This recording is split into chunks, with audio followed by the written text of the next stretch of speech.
नमस्कार दोस्तों, आज हम विश्व इतिहास के एक टॉपिक के बारे में जानते हैं जो इस्लाम धर्म का उदय, rise of Islam and crusade. Islam से संबंधित बातें, इस्लाम के उदय में क्या क्या कठिनाइयाँ आई, इनका उदय कैसे हुआ, मोहम्मद पैगंबर साहब के बारे में, इन्हीं के बारे में जानने का आज की वीडियो में हम प्रयास करते हैं।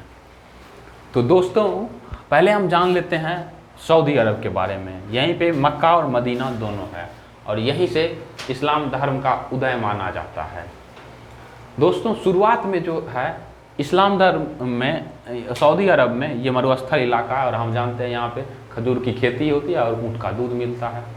वहाँ पे और कोई खेती होती नहीं है, तो वहाँ पे और मुख्य रूप से यहाँ के लोग व्यापार पर ही निर्भर थे, अभी भी वैसे है। तो अब जानते हैं यहाँ पे मुख्य रूप से सऊदी अरब में अलग अलग क्षेत्र में अलग अलग जनजातियाँ पाई जाती थी, जिनका अलग अलग संप्रदाय से रिलेटेड था और वो अपना अलग धर्म मानता था। तो सऊदी अरब में मुख्य रूप से यहाँ की जनजातियों को बेदुइन जनजाति कहा जाता है। बेदुइन जनजाति इसके लिए शब्द यूज किया जाता था। तो और यहाँ के लोग जो है अपनी अपनी देवताओं को, मक्का में एक जगह है जो वर्तमान में भी है, जो हम देखते हैं जिसे मक्का बोलते हैं, वो काला सा जो बिल्डिंग टाइप में है।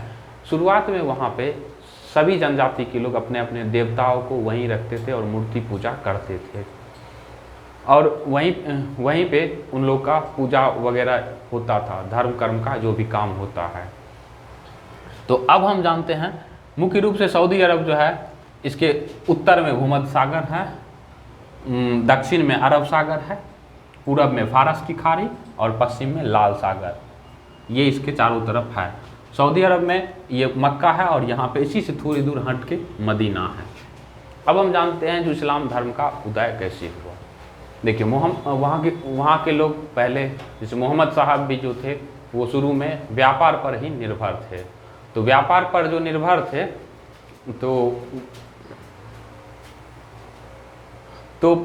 तो मुख्य रूप से पैगंबर साहब जो थे लगभग 612 ईस्वी तक वो भी व्यापार पर ही निर्भर थे, एक व्यापारी थे। 612 ईस्वी के आसपास उन्होंने बताया जो हमें अल्लाह का संदेश मिला है और उन्होंने इस्लाम धर्म के प्रचार करने के बारे में सोचा। मुख्य रूप से इस्लाम का मतलब होता है, का शाब्दिक अर्थ होता है समर्पण, और मुसलमान का शाब्दिक अर्थ होता है जिसने समर्पण कर दिया है। मोहम्मद साहब को जब अल्लाह का संदेश मिला तो हम पैगंबर हम उसको कहते हैं जो आदमी अल्लाह का संदेश को लेकर के लोगों में फैलाता है। तो मुख्य रूप से पैगंबर हम उन्हीं को कहेंगे, इसीलिए मोहम्मद साहब के आगे में हम लोग कहते हैं मोहम्मद पैगंबर, पैगंबर मोहम्मद या मोहम्मद पैगंबर। तो पैगंबर मतलब हुआ ऐसा व्यक्ति जो अल्लाह के संदेश को लोगों के बीच में फैलाए, या फिर अल्लाह का संदेश वाहक। मोहम्मद साहब मुख्य रूप से एकेश्वरवाद को मानते थे, कहने का मतलब ईश्वर एक है। और उस टाइम में अलग अलग जनजाति थी, अलग अलग लोग अलग अलग देवताओं की पूजा करते थे, लोग मूर्ति पूजा भी करते थे।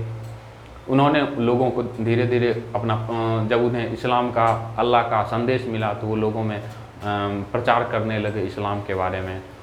तो धीरे धीरे वहाँ के लोग जो थे, जिसे हम कट्टरपंथी भी कहते हैं, को लोगों को बुरा लगा और उन्होंने जब वो मोहम्मद साहब की बातें नहीं मान रहे थे।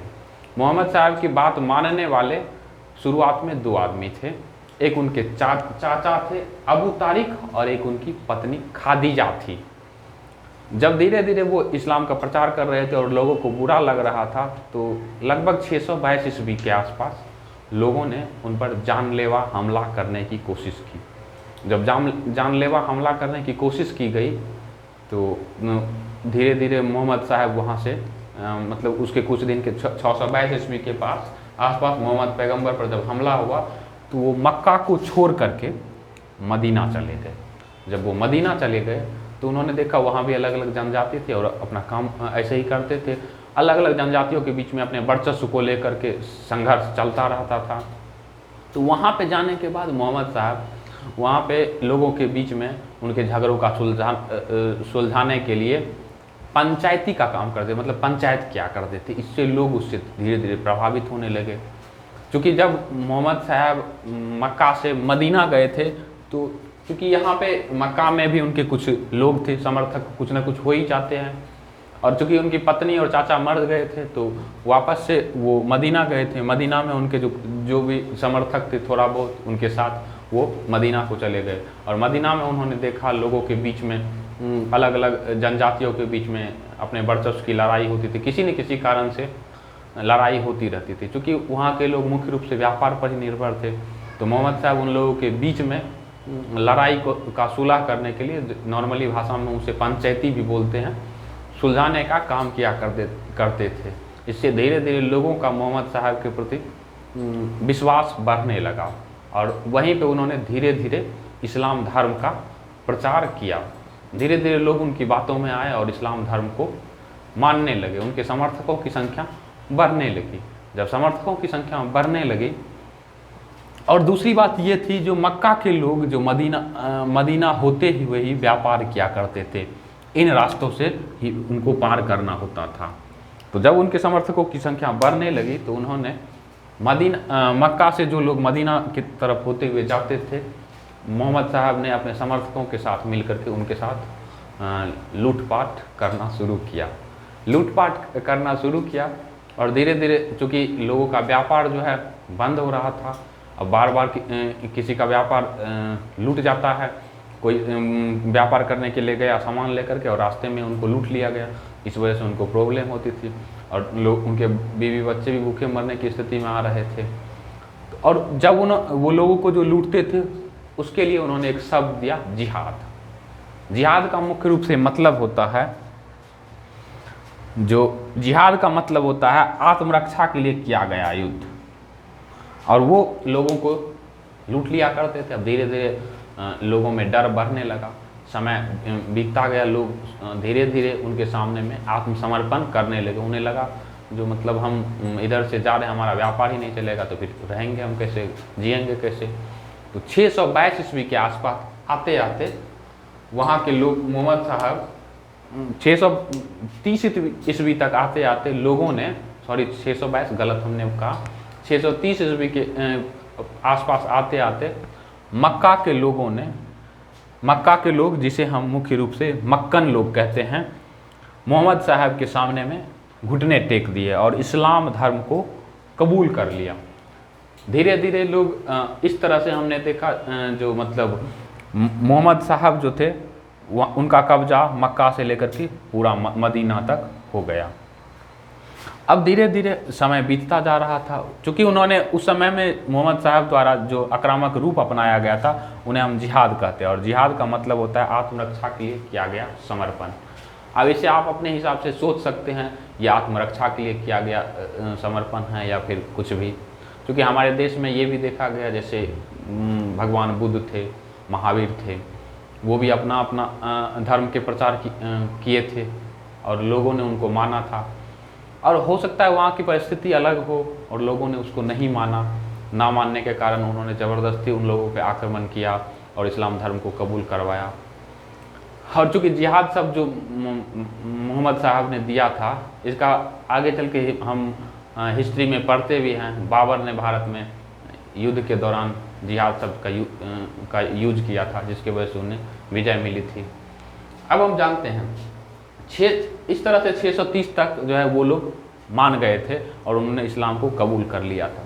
632 में मोहम्मद पैगंबर साहब की मृत्यु हो गई तो उनके 4 जो थे, देहांत के बाद प्रारंभिक 4 शुरू में खलीफा हुआ। खलीफा मतलब होता है उत्तराधिकारी मोहम्मद साहब के जगह पे, और पैगंबर मतलब जो अल्लाह का संदेश देने वाला। तो उन्होंने 4 खलीफा निर्वाचित हुआ, जिसमें एक का नाम था हजरत अबू बकर, हजरत उमर, हजरत उस्मान और हजरत अली। ये धीरे धीरे ये लोग अपना समय के हिसाब से खलीफा बने। शुरू में कुछ ही दिन के बाद हजरत अबू बकर मर गए थे। हजरत अली जो था मोहम्मद साहब का दामाद ही था।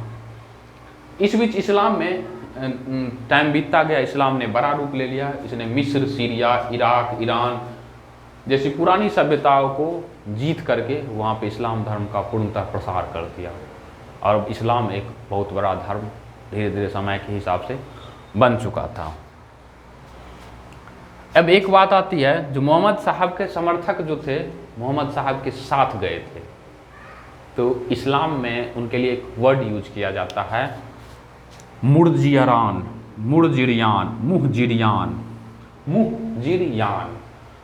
और जब भारत और पाकिस्तान का बंटवारा हुआ था, तो भारत से भारत से जो लोग पाकिस्तान में जाकर के बस गए थे या बसने के लिए गए थे, उनके लिए भी एक वर्ड यूज किया गया था जिसको हम मुजाहिर कहा जाता है, जो कि मुहजिरियान एक पवित्र वर्ड है, और इसके साथ मुहाजिर जो चूँकि मोहम्मद अली जिन्ना के प्रयासों से जो पाकिस्तान, जिन्हें मुसलमानों का स्वर्ग बोला गया था, तो उनके लिए मुहाजिर वर्ड यूज किया गया था। हालांकि हम लोग अभी जानते हैं जो पाकिस्तान कितनी बढ़िया स्थिति में केवल बाटी लेके ही घूमता है।